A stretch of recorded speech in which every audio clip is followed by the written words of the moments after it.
Hello and welcome. Thank you all for joining us for the first annual Research Symposium hosted by the College of Doctoral Studies in cooperation with the University Fellows. My name is Rebecca Wardlow, and I'm the chair for the PhD in Education program. I'm happy to introduce today's speaker, Dr. Jason Brockman. Jason is a 2018 alumnus of the Organization Development and Leadership program. Jason's presentation is titled The Lived Experiences of Students in the Online Classroom. As an audience, please use the Zoom chat function to post any questions or comments for the presenter. At the end of the presentation, I will read those comments and questions for Jason to address. Thank you so much, and please welcome Jason. Thank you, Dr. Wardlow. I appreciate everybody coming to this, and I think that there's a real opportunity to learn something important.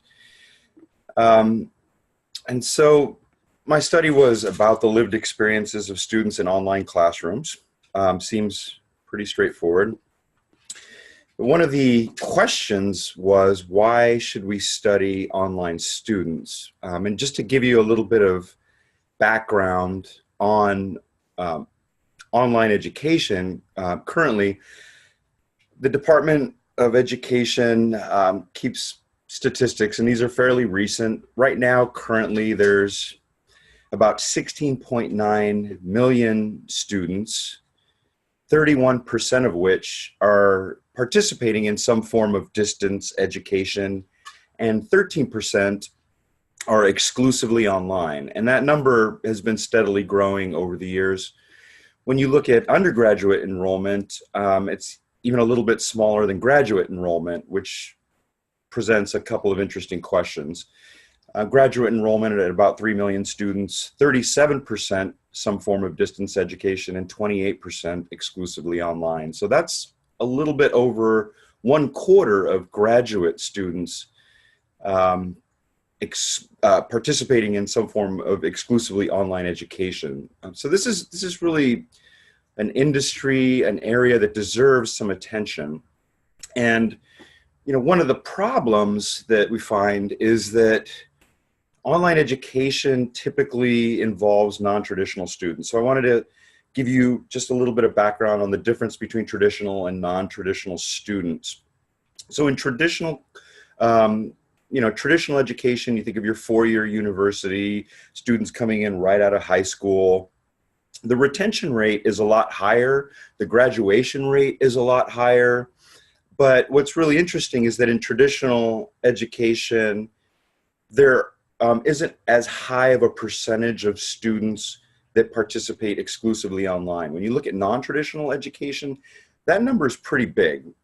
For what are defined as non-traditional students, about half of them are participating in exclusively online courses at this time. So in general, the problem is that for online students, they have lower retention and graduation rates. And that, involves quite a bit of other issues, that include things like student loan debt, but why did I do this study? I decided to do it because I don't believe that the holistic experience of the online student is fully understood. Up until this point, it seems like we've been given sets of demographics, we've been given the opportunity to understand non-traditional students from a variety of angles, as in, diversity, or, what is their family situation like, and it's just a set of statistics. So I wanted to take a little bit more of a deep dive into it to really understand, well, what is the whole experience like? What is the day-to-day like? What is it that happens when you wake up in the morning and you go to bed at night when you're an online student? The purpose of this study is really to understand online education and to understand the student so that faculty development efforts can be geared towards meeting students or helping faculty to address the needs of online students in new and different ways. Why was this study important? Well, it's pretty simple. I think that we can obviously do more to help students to graduate. And this is important for a lot of reasons, not just for social justice reasons or improving the lives of people. I'm going to frame this a little bit differently here for you, and I'm going to talk about how we sit as a nation. So I teach political science, and I've been doing that for about 7 years, and I teach comparative politics.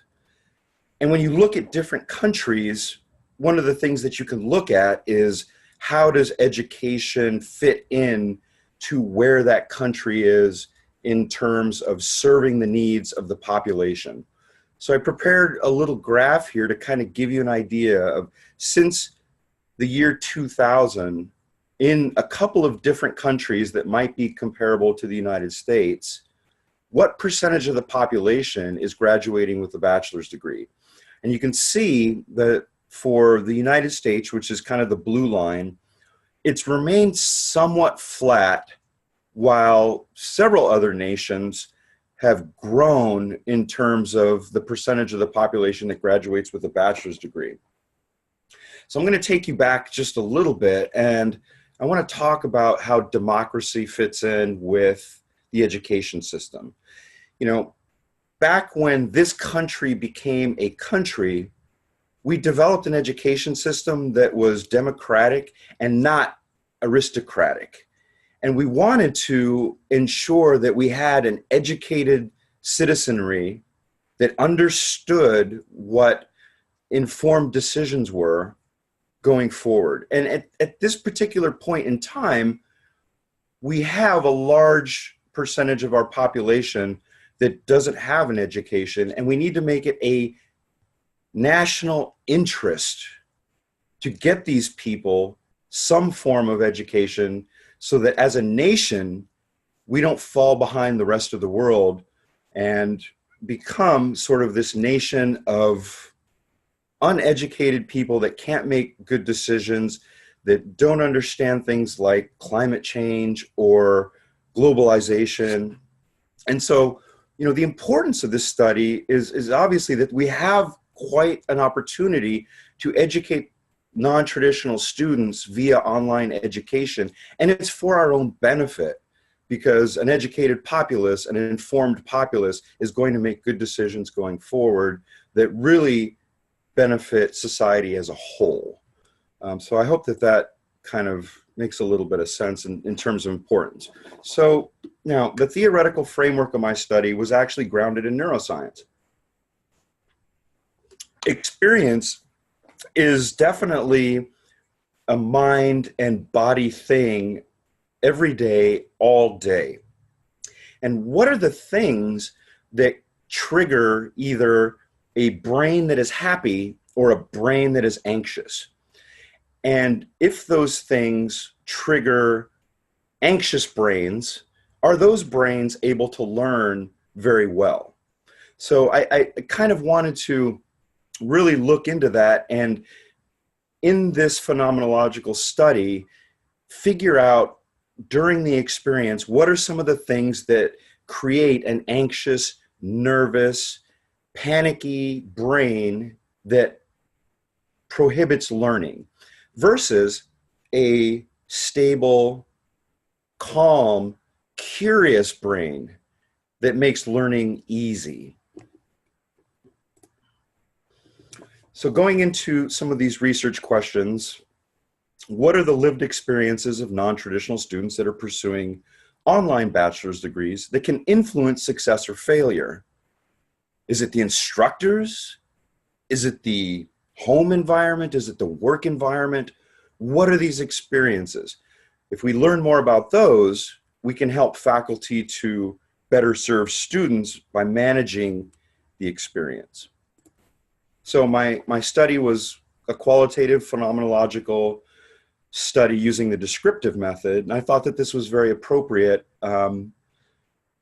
because I didn't want to bring my own preconceived notions into the study. I wanted to just allow it to happen. I have been teaching online for a while, so I tried my best not to allow that to influence the study.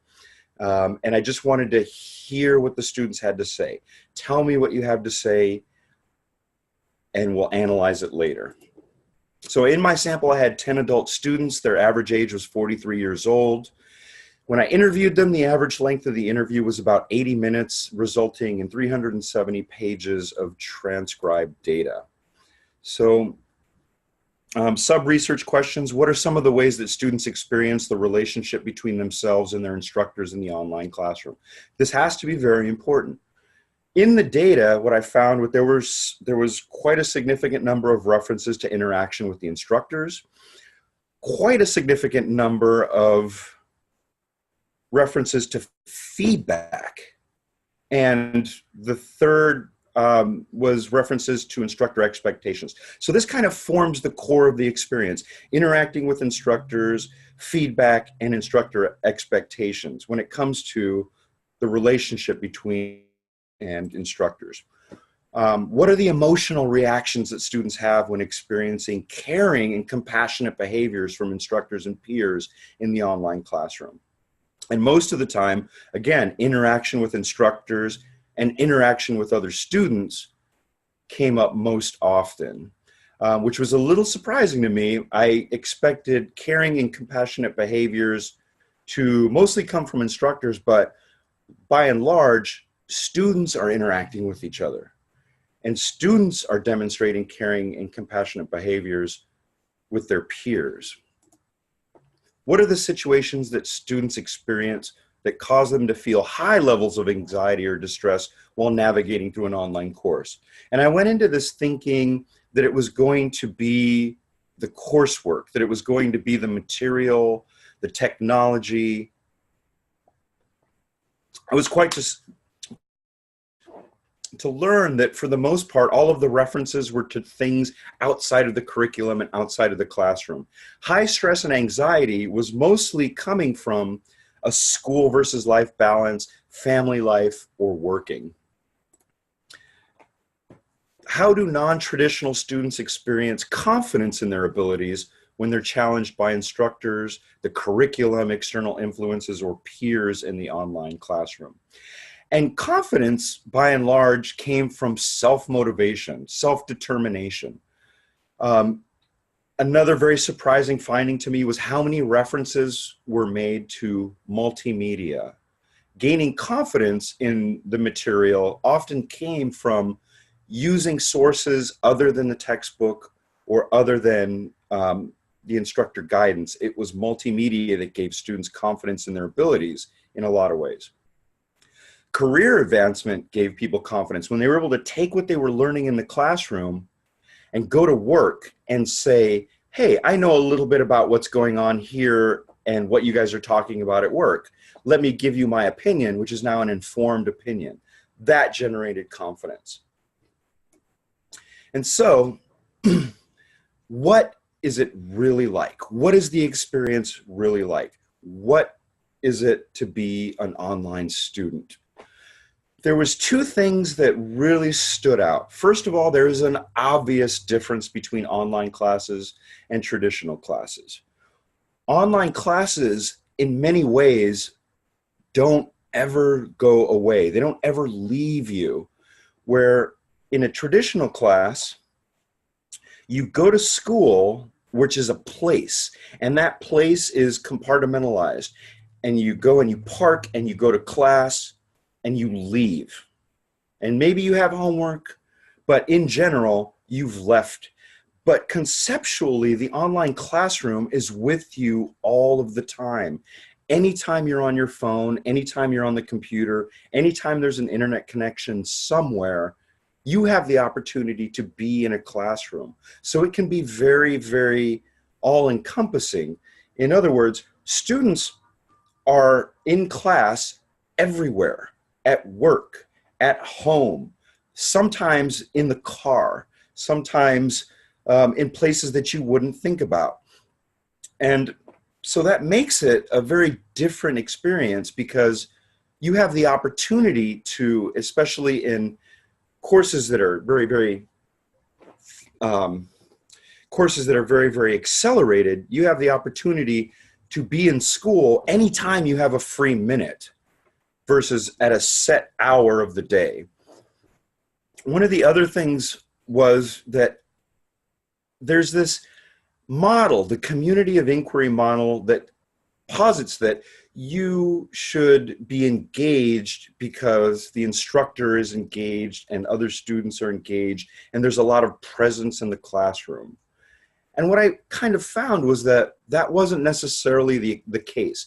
Like, students were engaged, but not engaged so much because there was a lot of activity in the classroom. There wasn't a need to be there. They had other things that they wanted to be engaged with, like their family or their friends. They didn't want to be engaged in the classroom. What they wanted to do was get what they needed and get out and process it on their own when they had time. And so that leads to my discussion. When it comes to developing faculty in order to serve the needs of a diverse, non-traditional population, because it's important, because we need to do this, I was led to start to believe that faculty could either be the good person or the protagonist in the story, or the antagonist or the bad person in the story. And that's how students experienced it. When they get to a classroom, they had great things to say about instructors that helped them, that wanted them to succeed and did everything possible to ensure that they succeeded, versus instructors that served as an impediment to their education, that didn't understand what they were going through and didn't try, and essentially were the people that were standing in the students' way. And the problem with that is that non-traditional students have a lot to deal with. And I don't think I can stress this enough. They have so many things going on in their lives. And in the sample of students that I interviewed, I was just shocked at the amount of things that they were able to tell me about that they went through during their education. It's just like every single person at some time or another has events happening to them. And this is fairly typical. And so we have to understand that. We have to know that, you know, a traumatic event that happens outside of the classroom is going to affect the student experience in many, many ways. And it isn't just, oh, I had this one thing happen. It's things that happen all the time that create anxiety, that make it difficult to participate in the classroom and make it difficult to learn. A car accident, having a boss at work that is terrible to you. You know, we can't really understand how difficult that can be and how difficult that can make it to learn. But being berated all day at your job. Now, you're in school because you want to improve your life. But at this particular moment, your life probably isn't your best life. You need to understand that. It's causing anxiety. It's causing students to feel pressured before they ever step into the classroom to get their work done. And what we can do is we can be team players. We can be the person as faculty, we can be the person that makes sure that they don't fail in the classroom and outside of the classroom. We don't want to be seen as the antagonist. We want to be seen as the person that is there to help you succeed, not only in the classroom, but in life. And so my study kind of suggests that the nature of online interaction is a lot like a game that is being played with 3 players. And I don't think people realize this entirely, but the curriculum and the instructor may not be the same person. And so the student, the instructor, and the curriculum form this 3-player game. And the instructor can either be on the student's team or on the other side, right?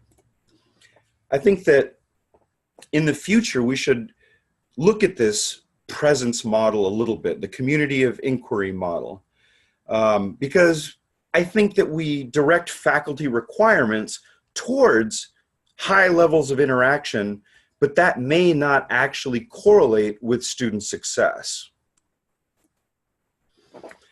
The human brain needs to be right, and it needs to come to these conclusions quickly. So the more that we can do to help students know that they're right, the less anxiety the brain is going to have, and the more we're going to be able to direct them towards success. So this is another area that I really am interested in, is how can we help people to be confident and be confident that they're right, to reduce levels of anxiety in online education. My recommendations for practitioners are faculty should understand that adult students can't be compared to traditional students. We need to train faculty to use multimedia resources that can deliver content in new ways so that students can save time by learning anywhere that they're at. Listening to podcasts in the car, watching videos at work. And we need to develop the skills for faculty to help them interpret the curriculum for students ahead of time instead of after the assignment when feedback is delivered. For future research, I definitely recommend that we focus on cataloging and documenting different ways that tools work.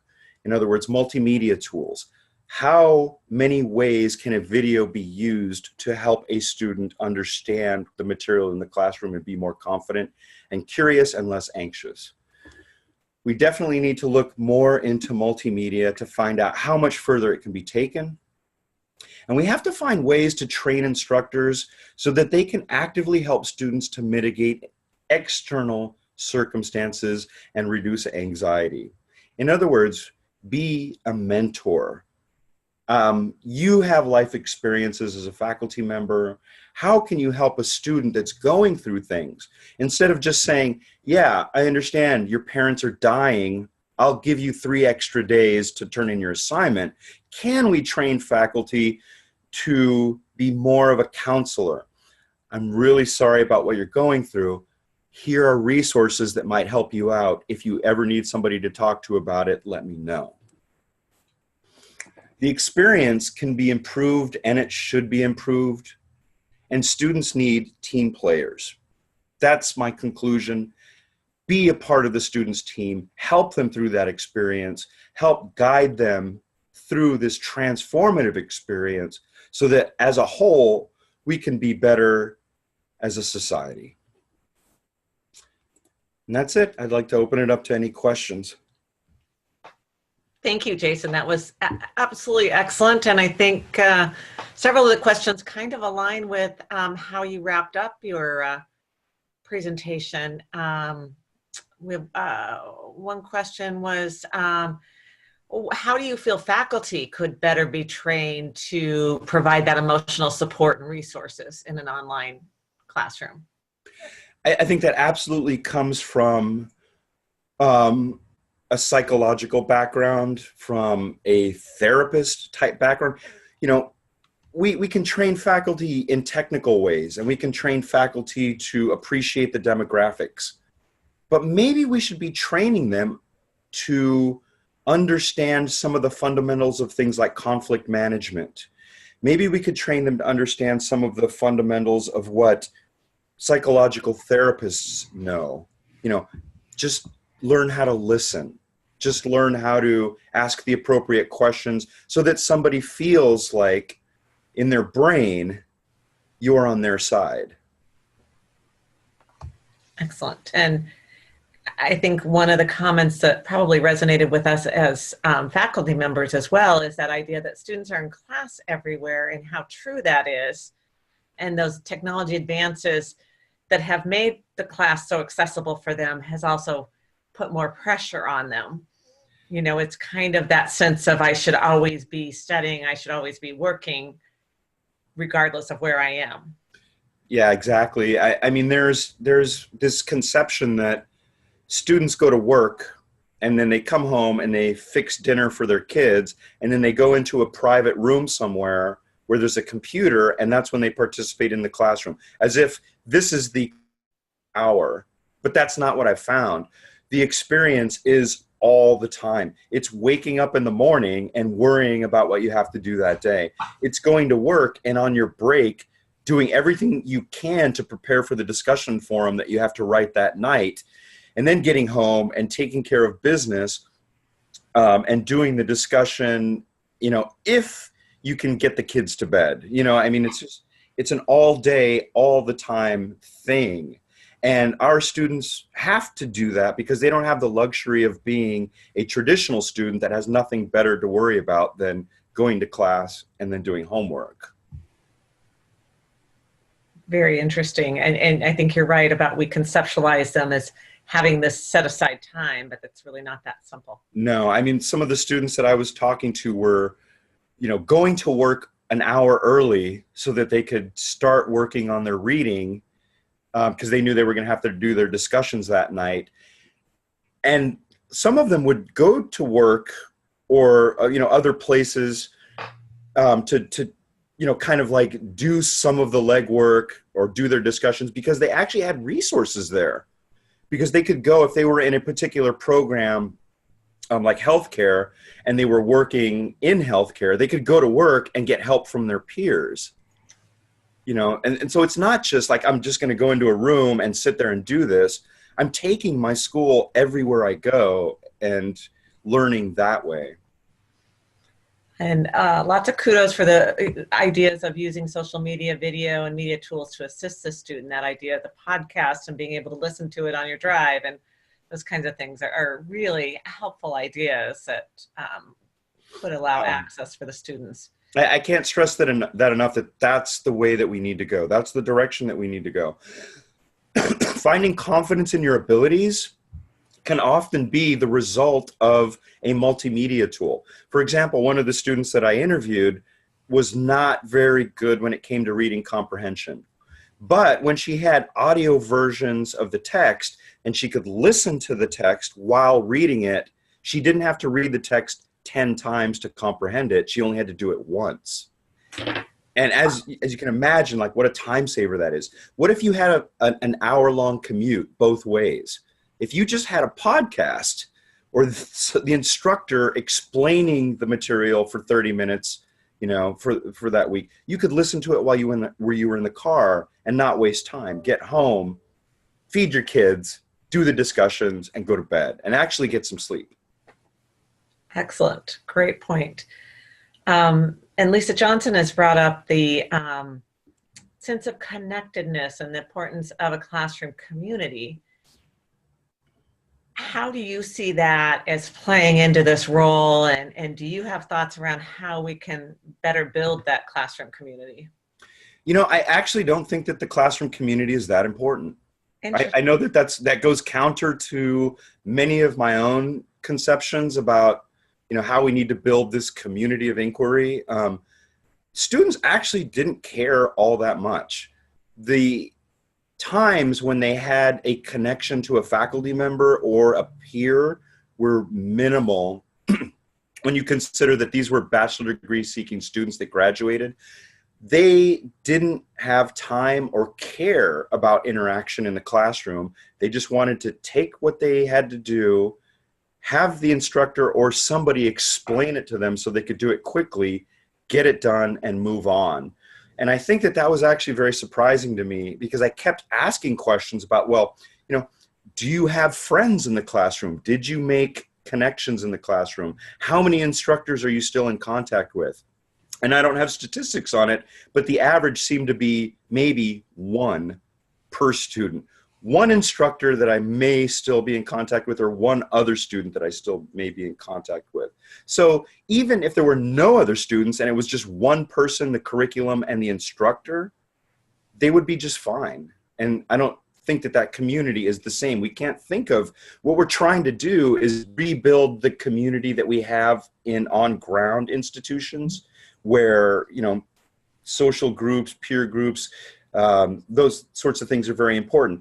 we're taking what we think we know about the on-ground experience and trying to posit that it needs to be recreated in the online world because that's what we think. And that's what we know. Yeah. Yeah, that's what we think and we know. And so that was a really surprising finding to me, is that students, by and large, the ones that I interviewed anyway, didn't care all that much about interaction. So it sounds like efficiency in studying and learning is really what is most beneficial to them. 100%. Like, make it easy, fast, help me get through it. Because that's all I want to do. I'm not here to make friends. I'm not here to have an experience. I'm not here to have a college experience. My experience is getting through this. What can you do to help me? Interesting. And you have a comment. This was a wonderful presentation. Thank you so much. As I listened to your presentation, I received a sense of imparting empathy in our students' educational journey, the true human aspect that could make or break their confidence and motivation. Thank you again. I'm humbled by your presentation. We're all in this together, you know.